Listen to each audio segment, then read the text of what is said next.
Ever wished you could control your Ubuntu desktop from anywhere without lugging a monitor and keyboard around? Let's dive in and make it happen. First, you will need to install an RDP server, like XRDP, on your Ubuntu system using your terminal. Access the terminal by clicking on the Show Applications icon and searching for Terminal. In the terminal, you'll be entering a few commands. Begin by updating your system's package list to ensure you get the latest updates. Then, it's time to install XRDP and the necessary components using another command, which initiates the installation. After the installation of XRDP, you'll typically need to configure a few settings if you want a more robust connection.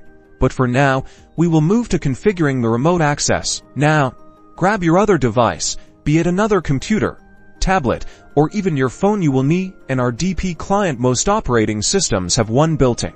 Otherwise, there are plenty of free ones available. Open the RDP client on your alternative device. Enter the IP address or host name of your Ubuntu machine, and then input your username. Once you've done that, enter your password, and then wait for the connection to be established. If all goes well, you should now see your Ubuntu desktop appear on the other screen. You can now control it remotely, work on files, and access your system from anywhere. Wasn't that simple?